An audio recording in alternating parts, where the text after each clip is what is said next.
Queria ler com vocês o texto que está no Evangelho de João, texto conhecido. No Evangelho de João, capítulo 2, no versículo 1 ao 11. É o texto conhecido das bodas de Caná da Galileia. Diz assim, se você encontrou aí, diz amém.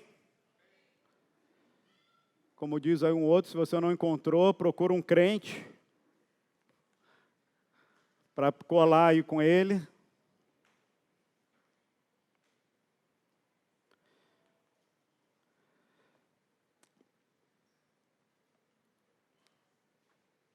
Diz assim, no terceiro dia, houve um casamento em Caná da Galileia.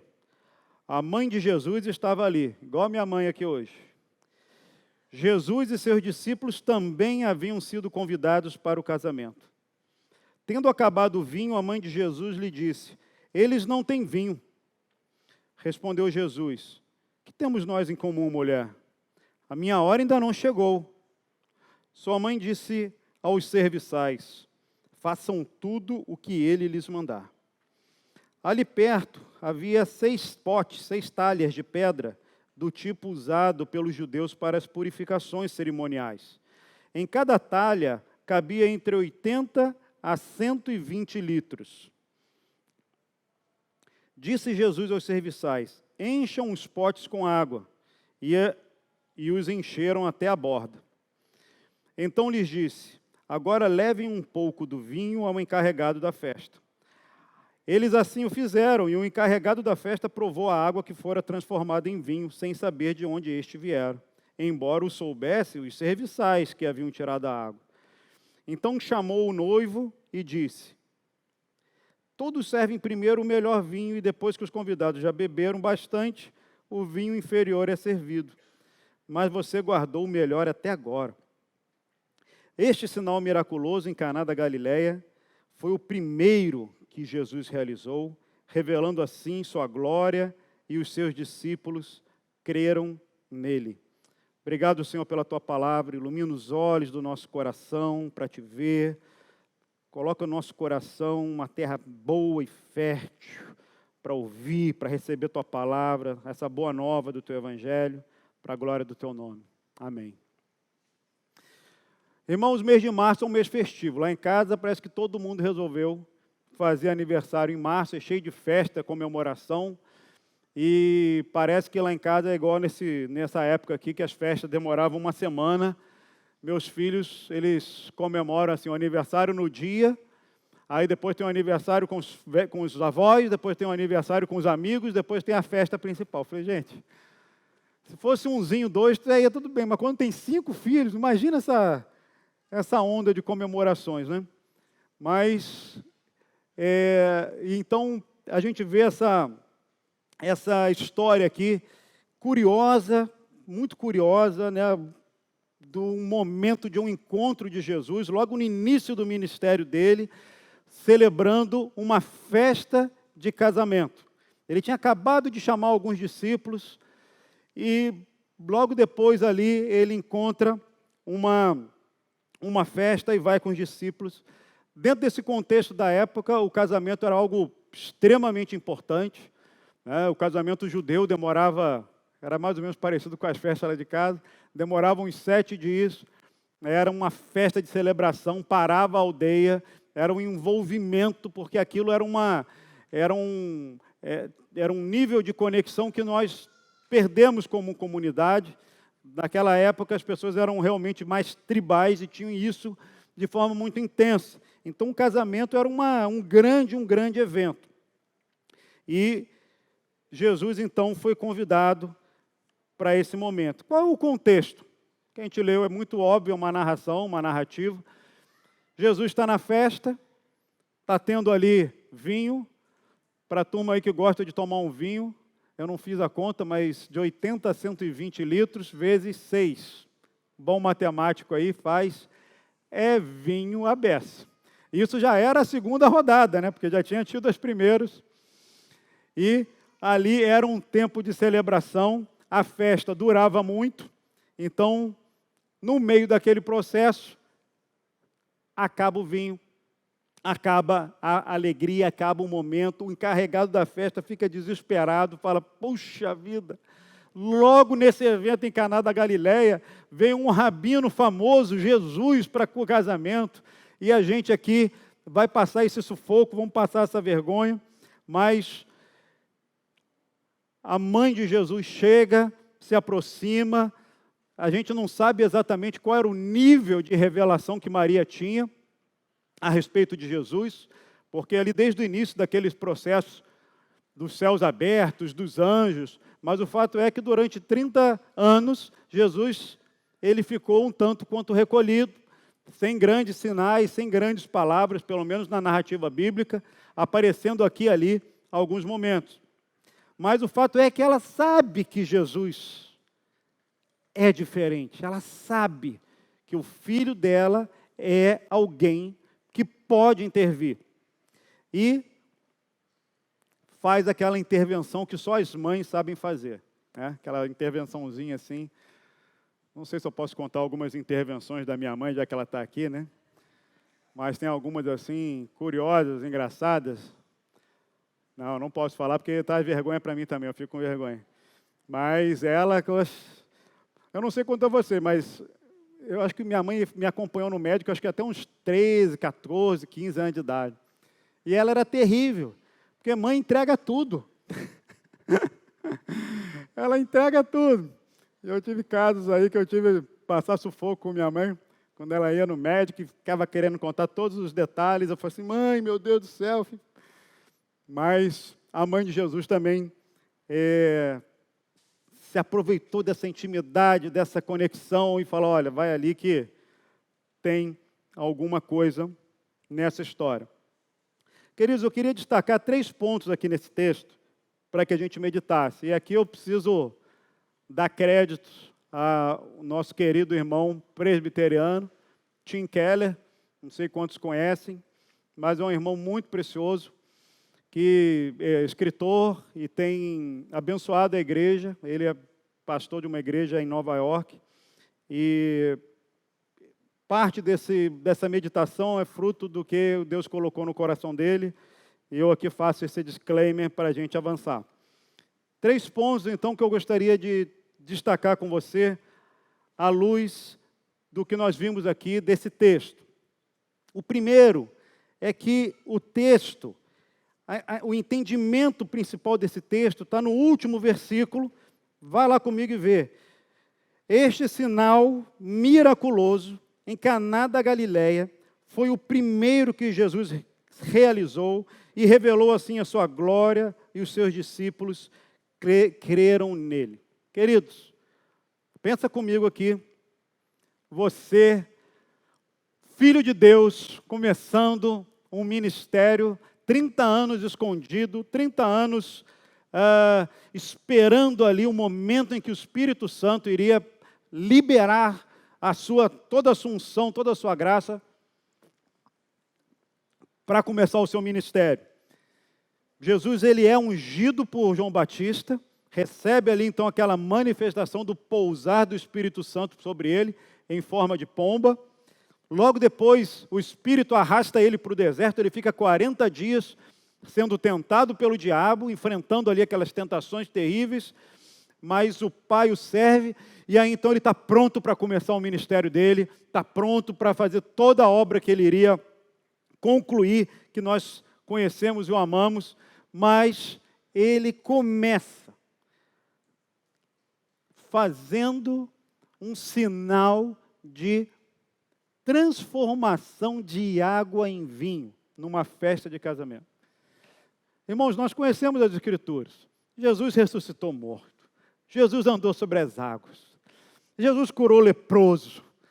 Jesus multiplicou pães e peixes. Jesus fez uma obra incrível.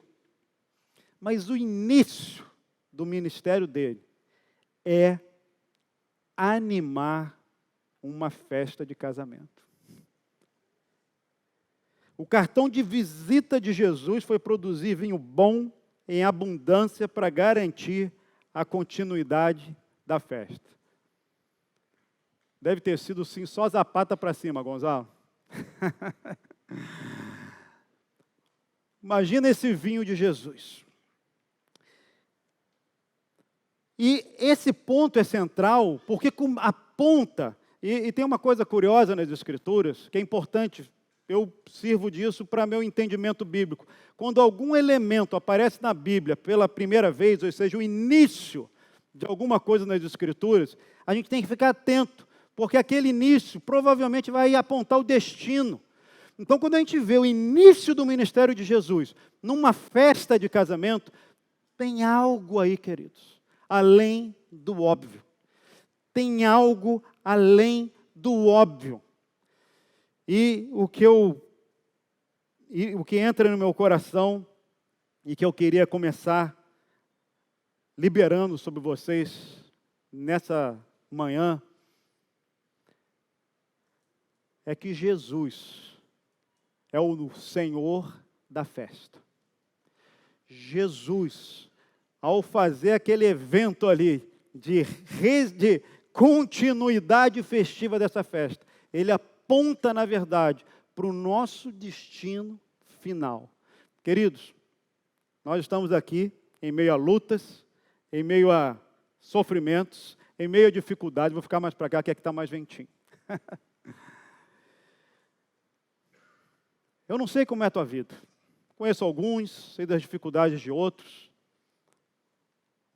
A turma da missão, enfrentando ali, a Josi já deu detalhes do que é esse número de pessoas ali, nessa comunidade em BH.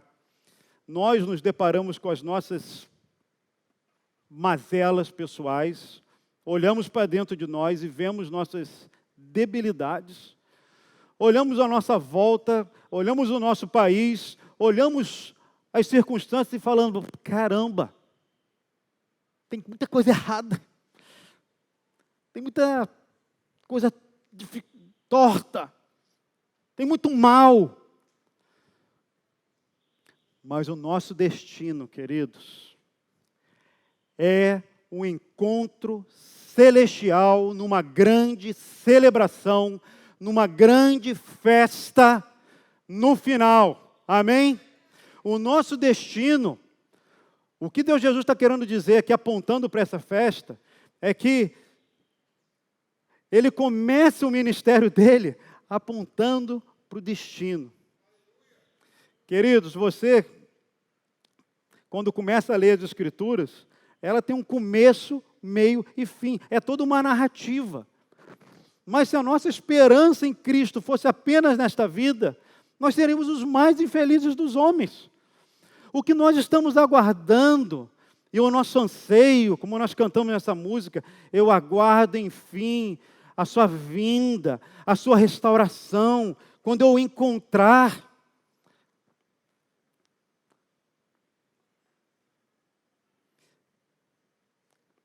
Jesus, ele veio sim para ser como um servo sofredor, ensinar humildade, negar a si mesmo, tomar a cruz. Mas todo o ministério de Jesus tem como objetivo nos conduzir a uma festa de casamento. Você recebeu o convite aí? Receberam?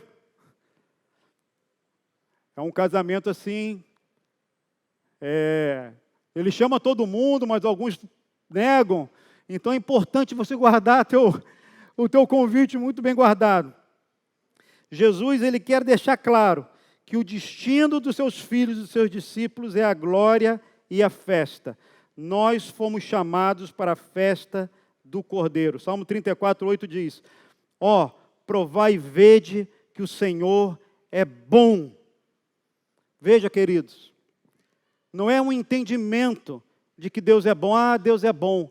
Nós precisamos provar o Senhor. Você precisa experimentar da bondade de Deus. Olha esse texto aqui de Isaías 25, 7 e 8, que diz, neste momento o Senhor dos Exércitos preparará um farto banquete para todos os povos, um banquete de vinho envelhecido, com carnes suculentas, e o melhor vinho. Neste monte Ele destruirá o véu que envolve todos os povos, a cortina que cobre todas as nações. Destruirá a morte para sempre. O soberano Senhor enxugará as lágrimas de todo o rosto e retirará de toda a terra a zombaria do seu povo. Foi o Senhor quem disse. Queridos, nós fomos chamados para um banquete de um casamento, com muito churrasco, carnes suculentas. A vida no Senhor é festiva, irmãos. E o que temos do Espírito Santo hoje, que é o penhor do seu Espírito, é uma marca do que nós seremos ainda. Então, eu quero te dizer que o gozo, a alegria do Espírito Santo sobre você é uma manifestação, é um sinalzinho, é um selo, é uma marca do que está por vir. O nosso chamado é para a alegria profunda, para o deleite eterno, para uma vida de celebração com o Senhor, amém? Esse tempo que estamos aqui agora é muito pequeno. O Senhor tem nos chamado para uma grande festa, uma grande celebração. Nossas queridas irmãs que vêm aqui, que vieram aqui de BH, o que elas fazem? Elas falam o seguinte: gente, pessoal, vocês estão aí num sufoco danado, mulheres ali em situação. Tem um convite para você.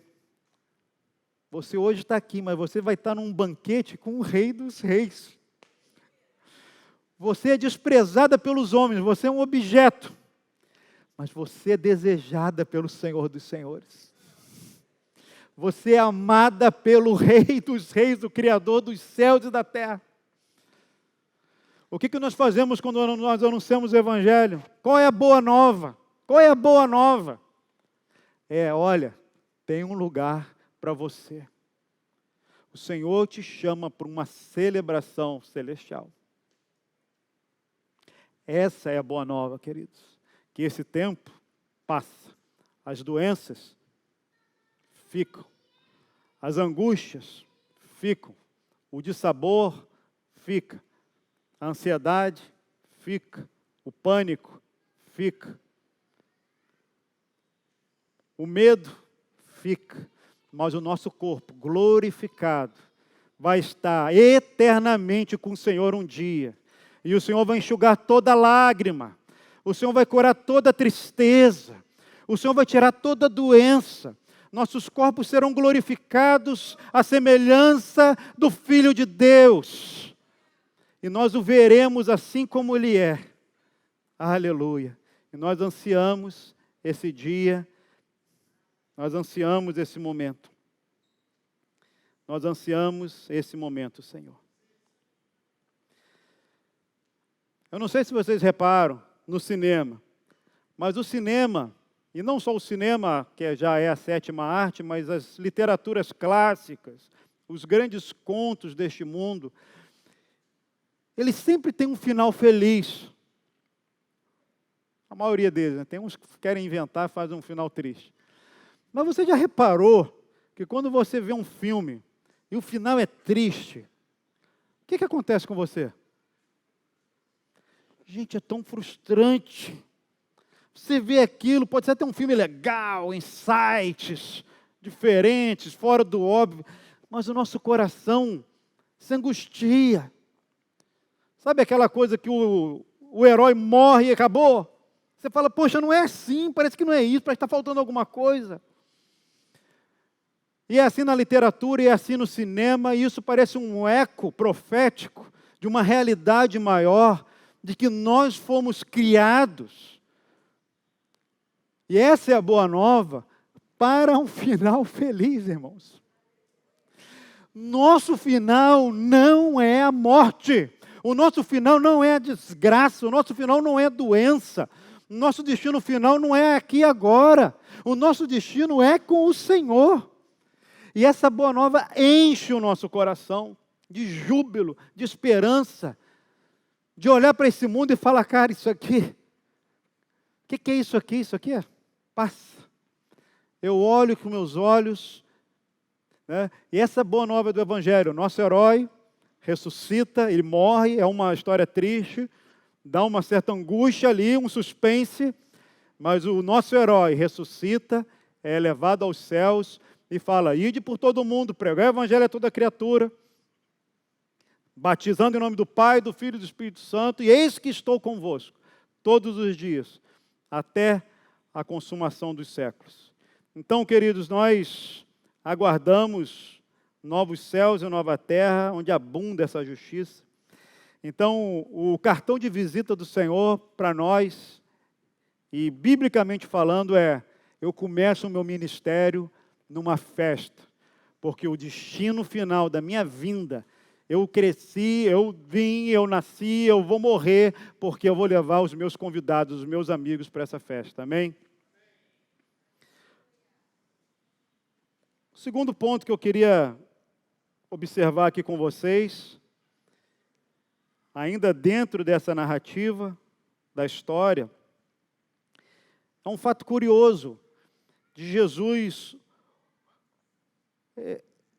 Na história aqui, Jesus salva os noivos daquele vexame, né? Salva o encarregado, ele faz um desfecho maravilhoso, transformando, dando aquela reviravolta na história. Mas como que ele faz isso? Como é que se dá o processo? Então, ele olha ali para aquela, sei lá como que devia ser aquilo, aquele salão de festa, aquela aldeia, só o The Chosen, né, para trazer a ideia de como é mais ou menos para nós. E o que tinha ali? Tinha as tais talhas de purificação. O que eram essas talhas de purificação? Eram potes de pedra, cheios de água, que eram usados pelos fariseus, pelos judeus, para se purificar. O judeu, se você lê o Velho Testamento, ele é marcado na sua história, na sua vida, pela lei, para se purificar o tempo inteiro. Ele vive com uma consciência muito fresca do pecado. Então, se ele tem que comer, ele não pode comer porque ele é impuro, ele tem pecado. Então, ele vai naquela talha, lava as mãos, ele está pronto para comer por causa dos pecados dele. Se ele vai fazer alguma outra coisa, ele tem que pegar, lavar os pés por conta dos seus pecados. Os seus pecados o impedem de participar das suas cerimônias. Então, a talha ali é uma tipificação, é uma representação de todo o arcabouço que o Velho Testamento traz de ritos de purificação. Essa consciência do judeu do pecado era aguda. E Jesus, curiosamente, misteriosamente, ele fala: vou fazer aqui uma história para que ninguém mais esqueça. Eu vou transformar o que antes era um local de rito de purificação, vou transformar em vinho. Litros e litros de vinho. E o que eu queria destacar então, queridos, nesse ponto aqui dessa meditação, é que, ainda que o nosso destino final seja a festa, a celebração, o júbilo, a alegria, esse é o nosso destino final, para isso nós fomos chamados. Porém, nossas mãos, nossos pés, nossos olhos, nossa mente, nosso interior é cheio de transgressão, cheio de pecado, cheio de elementos que desagradam o Senhor e que nos separam do Senhor. Essa é a má notícia que temos que enfrentar.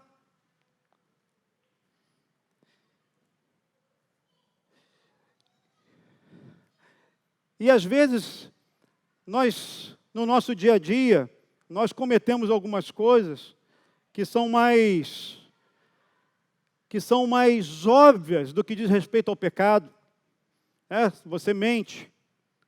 Poxa, você mente, mas, puxa, cara, eu faltei com a verdade, tentei escapar de uma situação e falei algo que não condiz com a verdade.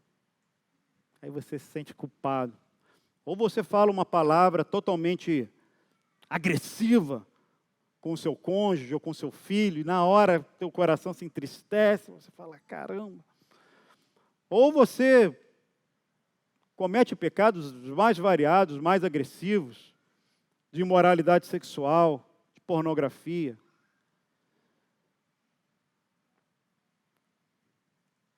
E tantas outras coisas mais, teoricamente, escandalosas, eu não sei, e que afetam a sua consciência, o seu coração, e você fala, eu sou um pecador, eu tenho separação diante de Deus, isso me pesa o meu coração.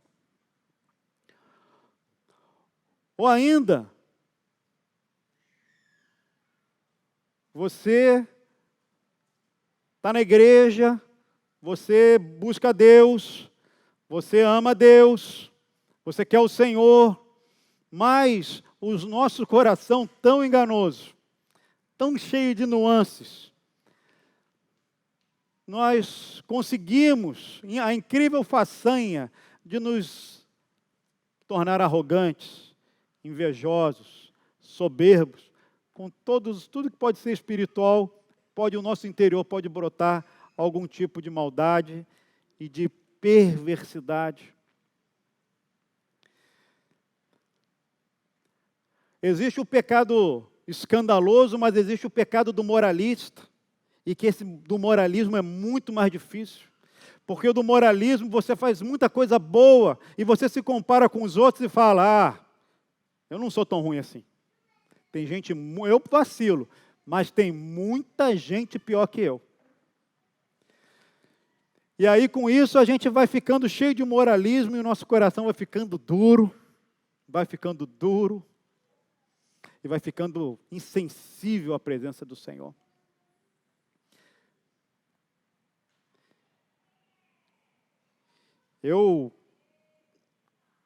Nossa família, né, nós somos uma família de 5 filhos. E eu também tenho 5 filhos. Resolvi copiar aí meu pai e minha mãe. E nós somos competitivos por natureza, né? 5 filhos, aquela coisa, 3 irmãos. E a gente cresce querendo ser o bom, né? Eu lembro que eu cresci com isso, ser o mais rápido, correr, pular. A gente sempre quer competir, né?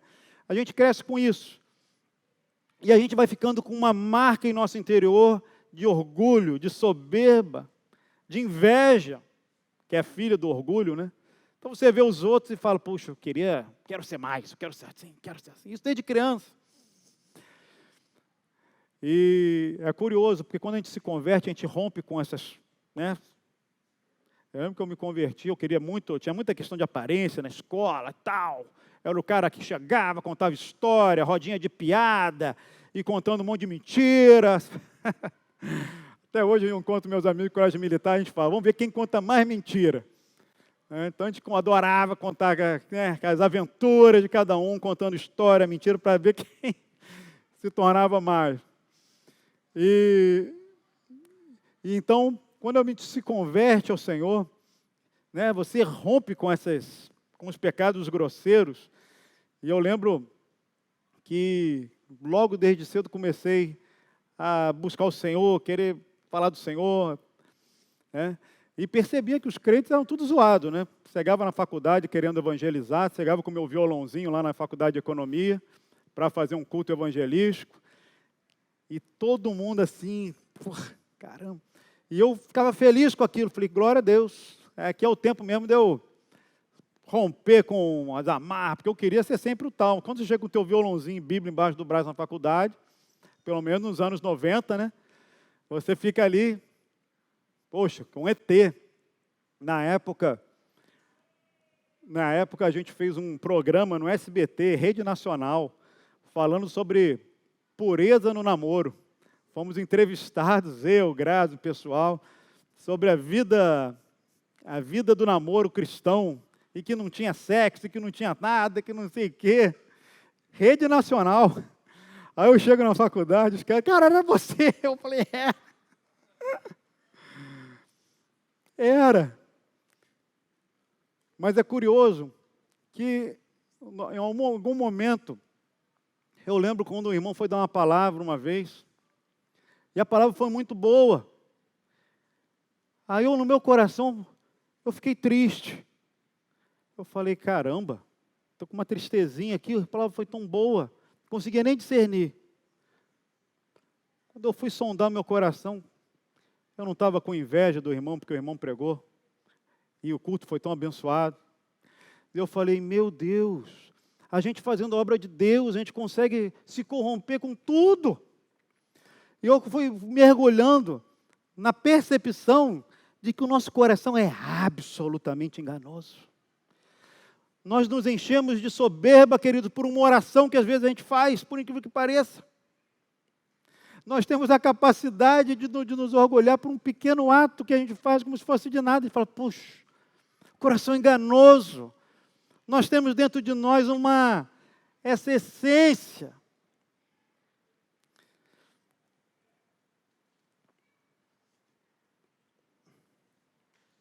E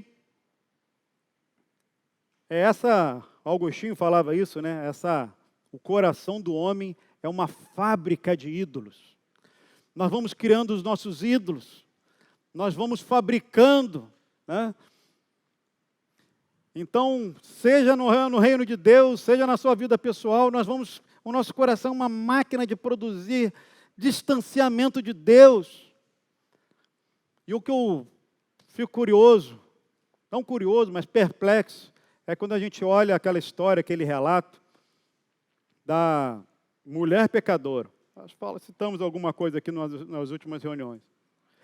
Aquela mulher pecadora, ela ficou sabendo que Jesus estava na casa de Simão, o fariseu. E foi lá. Irmãos, ela chegou lá escondida. Essa mulher era toda pecadora. A gente não sabe que pecado que era, se ela era adulta, se era prostituta, se era o que for. Eu sei que ela era pecadora. E ela chega na surdina, encontra Jesus. E a Bíblia fala que ela entra ali por debaixo da mesa onde Jesus estava encostado. E ela não fala nada. Ela trouxe na mochilinha um óleo, ela vai e ela só consegue chorar. Ela não sabia quem era direito aquele homem dela, ele sabia que ele era santo, que ele era uma outra coisa. Ela se prostra ali e fica chorando. E é tanta lágrima que vai caindo naquele pé, e ela não sabe o que fazer, ela tira o cabelo, desenrola, começa a limpar aquele pé, começa a beijar os pés de Jesus. Uma mulher pecadora. Ela se debruça, ela falou, não estou nem aí, eu conheço o meu pecado, eu sei de onde eu vim, eu não vou ficar esperando ninguém, eu vou para perto de Jesus. E rompe com todo o preconceito, rompe com toda a vergonha, rompe com todo o medo, rompe com tudo e vai para junto de Jesus.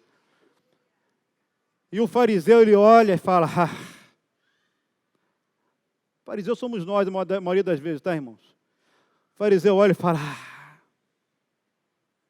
se Jesus soubesse quem é essa mulher já pediu perdão mais 10 vezes. Cai, levanta.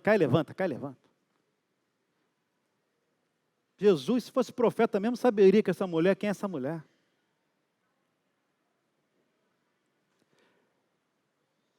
E Jesus, a Bíblia fala que Jesus, conhecendo o coração daquele homem, fala, Simão, deixa eu te contar uma história.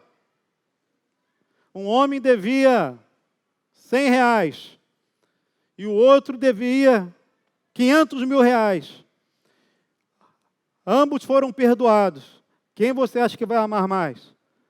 Aí o Simão falou, olha, provavelmente aquele que perdoou mais, que teve a dívida maior.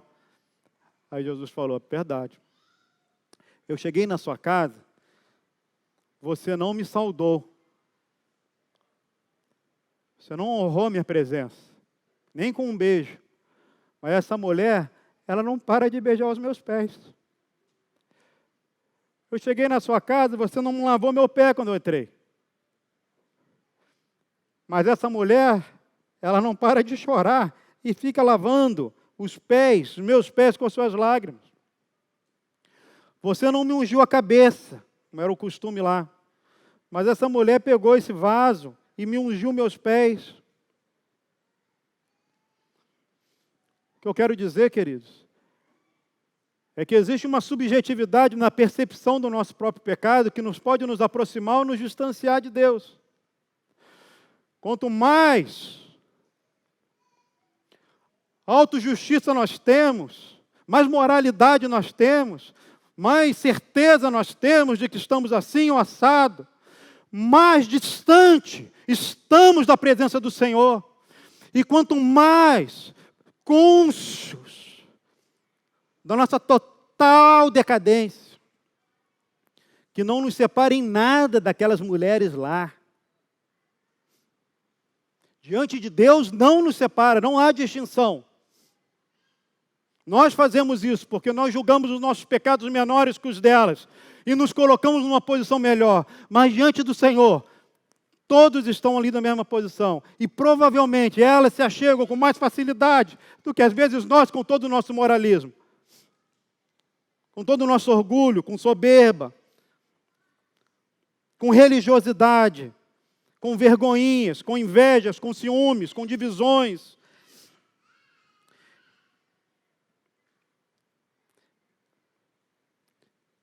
Então, queridos, nós, dentro de nós, temos toda a capacidade de mal padronizado. Aparentemente, às vezes, podemos ser, quando julgamos uns com os outros, achamos que somos melhores ou piores, mas diante do Senhor, tem uma régua que passa e fala, está todo mundo igual. Então, Jesus, quando faz aquele milagre e usa essas talhes, ele aponta e fala, olha, de fato, existe uma necessidade de purificação. Existe uma necessidade que com os pecados, isso não vai dar para avançar. Essa festa que nós ansiamos, de fato, ela fica limitada. E eu quero já entrar, então, aqui no terceiro ponto dessa meditação, que eu chamei da sombra da cruz.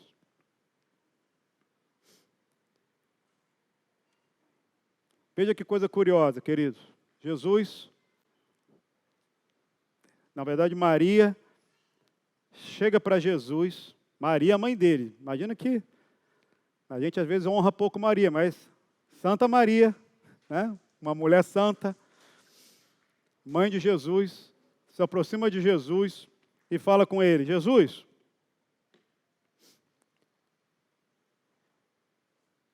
dá um jeitinho aqui nesse negócio da festa.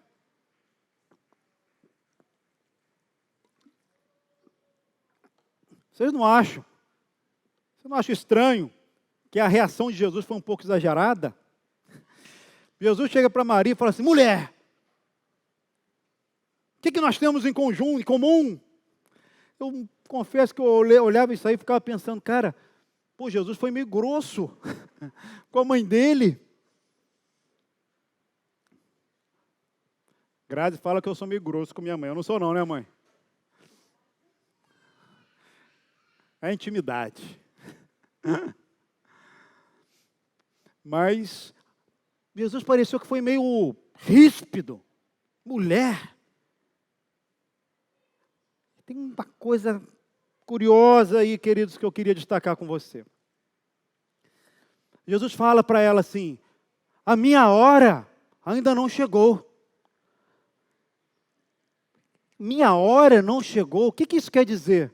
Quando você vai ler o Evangelho de João, em alguns versículos, eu pelo menos achei no versículo 7, 30, e 8, 20, e 12, 23. Todas as vezes que Jesus usava essa expressão, não é chegada a minha hora. Eles queriam pegar ele para fazer alguma coisa, Jesus falou, não, ainda não é a minha hora. Até que chega lá em João 12, ele fala, agora é chegada a minha hora. Vocês têm ideia do que seja essa hora? O que vocês acham? Tudo aponta, à luz do texto, que essa hora era o momento final ali da crucificação. Todas as vezes que Jesus falou sobre essa expressão, a minha hora, estava relacionado à cruz que iria chegar. E aí a gente fica pensando, mas que negócio é esse? Jesus está no meio de um casamento. A mãe fala para fazer um vinho. De onde que Jesus fala que não é a minha hora? Por que ele está pensando nisso? E é curioso, que eu queria destacar isso com você. A mente de Jesus, ela estava muito centrada na obra final dele na cruz. Quando ele encontrou, não sei se vocês lembram, quando ele encontrou foi para aquele monte da transfiguração, ele encontrou Moisés e Elias ali, ele foi com Pedro, Tiago e João, e as vestes dele ficaram resplandecentes e tal.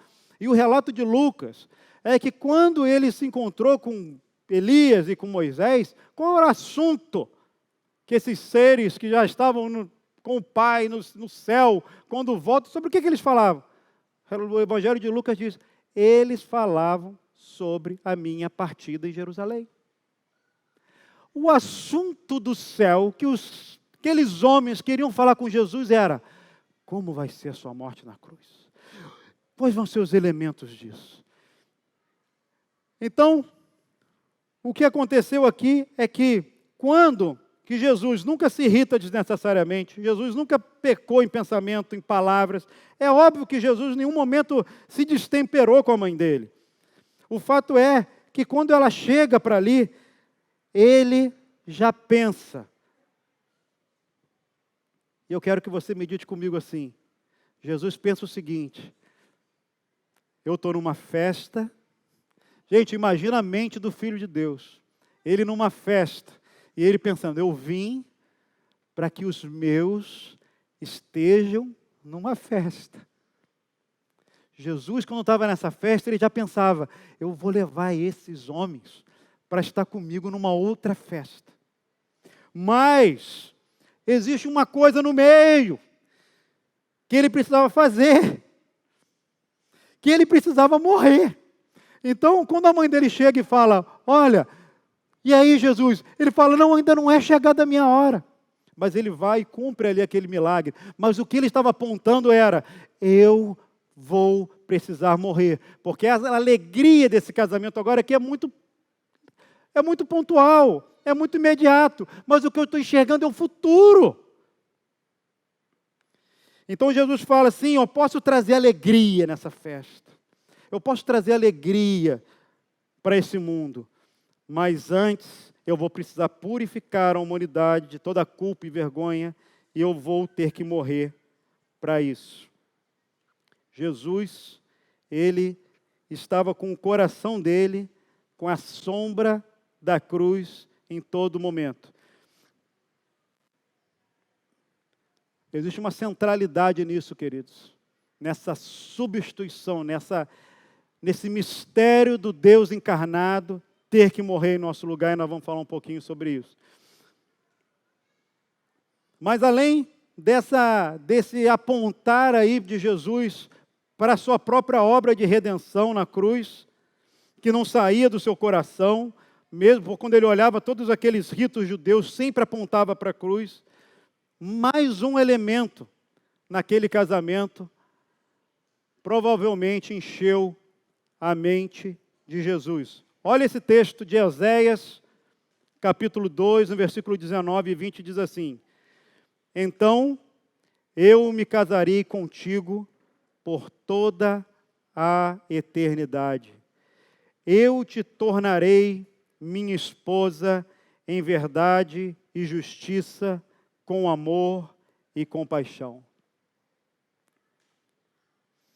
No livro de Marcos 2,19 diz assim, Jesus falando, acaso os convidados para o casamento podem jejuar enquanto o noivo está com eles?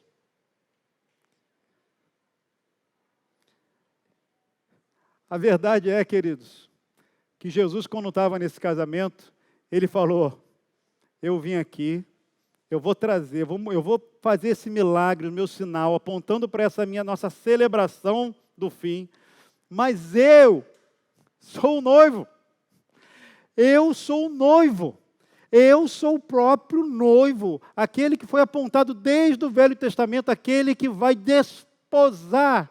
Agora você imagina Jesus com essa percepção, com esse sentimento.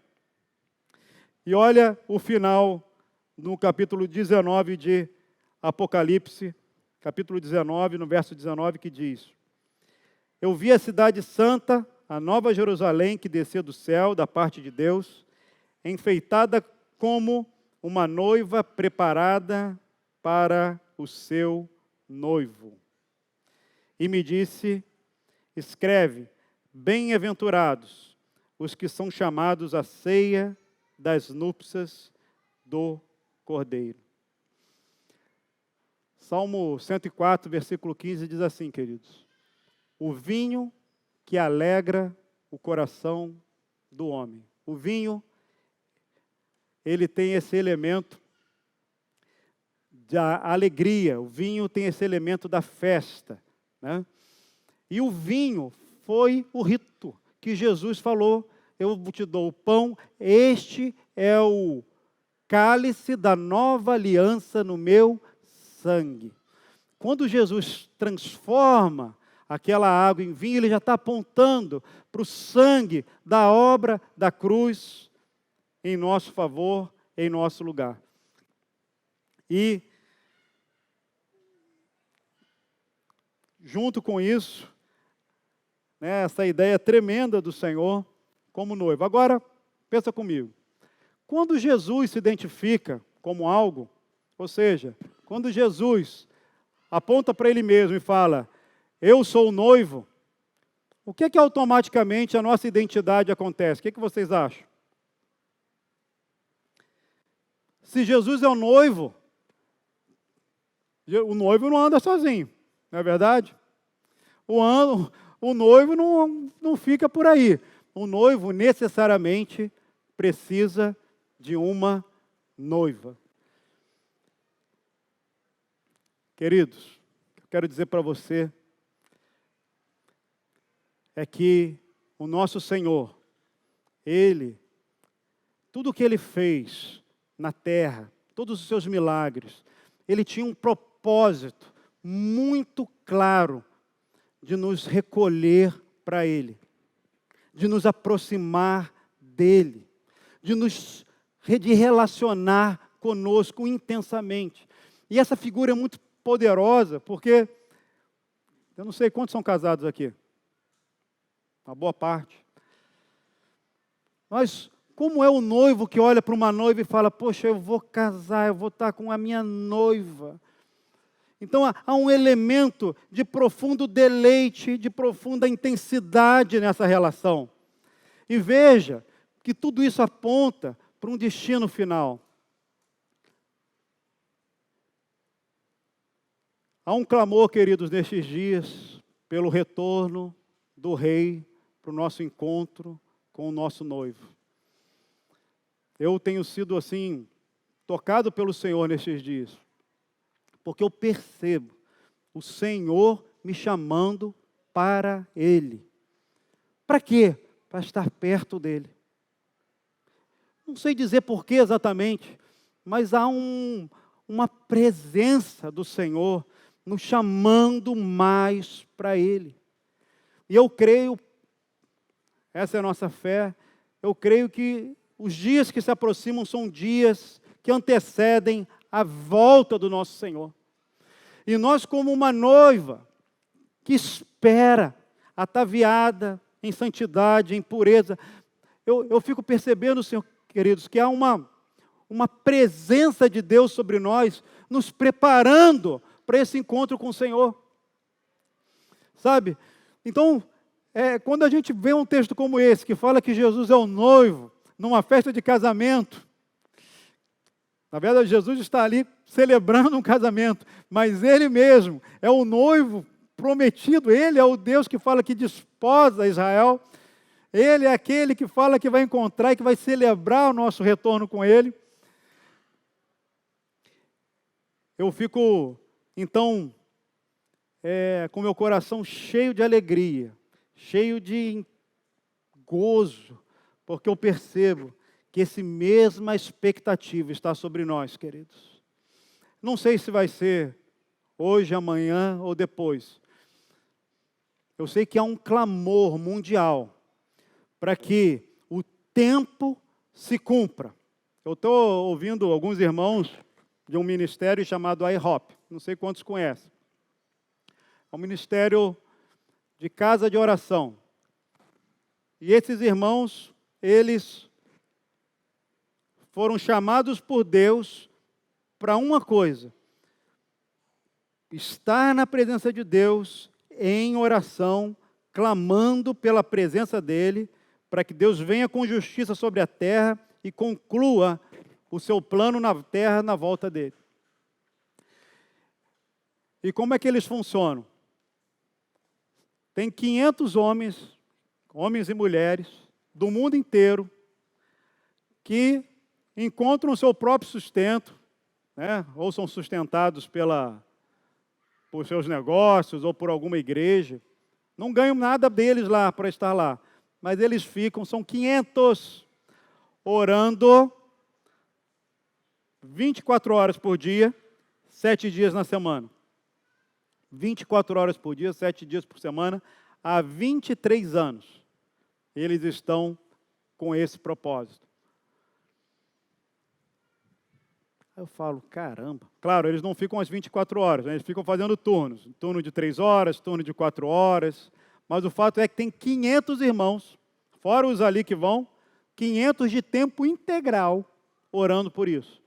Hoje, já são mais de 25 mil lugares que buscam o Senhor dessa forma. Às vezes não de tempo integral, mas com um desejo profundo da presença de Deus, ansiando pelo retorno do Senhor. Queridos, existe uma ação do Espírito Santo sobre mim e sobre você hoje. Sabe por quê? Porque tem gente orando por nós. Existe um clamor, existe algo acontecendo, e que nós estamos juntos, espiritualmente, nesse mesmo movimento, porque há um clamor pela manifestação da justiça de Deus sobre nós, da volta do nosso noivo. Amém? Queridos, o que eu quero dizer para você é que você foi chamado para uma festa. Edna, você foi chamado para uma festa. Dona Débora, você foi chamado para uma festa. Mateusão, você foi chamado para uma grande celebração, festa. Os nossos pecados não vão limitar a ação poderosa, redentiva do Senhor, porque o Senhor Jesus morreu na cruz, cumpriu todo o plano de Deus redentor a nosso favor. E o que eu quero te desafiar, querido, é você deixar de lado toda a dureza do seu coração, todo o moralismo do seu interior, toda a vergonhinha, todo o medinho de Deus, e se lançar diante dEle, porque Ele não teve vergonha de você, e Ele te chama para se lançar aos pés dEle. Amém? Ele te chama. Estou tapando alguma coisa? Ele te chama para se lançar aos pés dEle. Você foi chamado, queridos, querida, né? Diante do Senhor, há esse movimento do Espírito. Eu creio firmemente que nós estamos vivendo nesse ambiente do Espírito Santo. Deus nos chamando para a sua presença. Deus trazendo convicção de pecado. E aí hoje, se você também está aí debaixo de uma convicção de pecado, deixe o Espírito falar com você. Nossa geração foge muito do processo de Deus, sabe? Quando a gente sente dor, a gente quer logo tomar um remédio. A gente sente uma machucada, a gente quer curar. Mas às vezes Deus precisa quebrar um pouco mais para fazer a cura. Então, se teu coração está debaixo de uma convicção de pecado, de contrição, deixa Deus ser Deus na tua vida. Deixa o Espírito Santo entrar até profundo no seu ser, trazendo profunda convicção de pecado, de arrependimento. Dentro dos nossos propósitos aí da consagração, agora é confissão de pecado. Se lançar diante de Deus, confessando os seus pecados, deixando para trás o velho homem.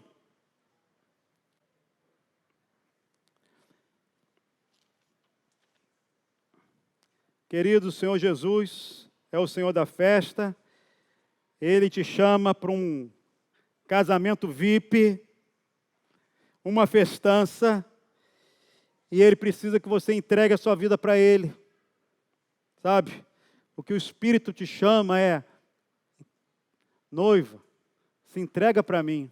Nós oramos, nós cantamos aqui, né, que Deus, Ele está procurando aqueles cujo coração é totalmente dele. Sabe qual é o mal da nossa geração? É o coração dúbio, é o coração pela metade, é o coração meio crente, é o coração que não é inteiro para Deus. Queridos, não é tempo mais de ter um coração dúbio, sabe? É tempo de vivermos integralmente para o Senhor, amém? Não temos mais tempo de andar, como diz a palavra, né? Pestanejando entre aqui e ali. Nós precisamos nos posicionar diante do Senhor. Integralmente. Integral. Integral quer dizer inteiro. Então, tenha diante aí do seu coração, fala: Senhor, eu quero. O Senhor fez essa festa, o Senhor me chama para a festa. O Senhor me lava dos meus pecados, mesmo dos ocultos, mesmo dos escondidos. Mas eu quero ter uma vida integral para Ti. Eu não quero ter uma vida metade, um pouco aqui, um pouco ali, de altos e baixos, não. Eu quero, Senhor, entrar nessa presença, eu quero entrar nesse desfrute, eu quero ser essa noiva preparada, ataviada, santa. Você quer ganhar sua família para o Senhor? Você quer ganhar seus pais? Você quer ganhar seus filhos? Você quer ganhar seus irmãos? Sabe o que você precisa, querido? Integralidade de coração. Ter o seu coração inteiro para Ele. Nós queremos fazer a obra do Senhor, então o Senhor precisa ter todo o nosso coração.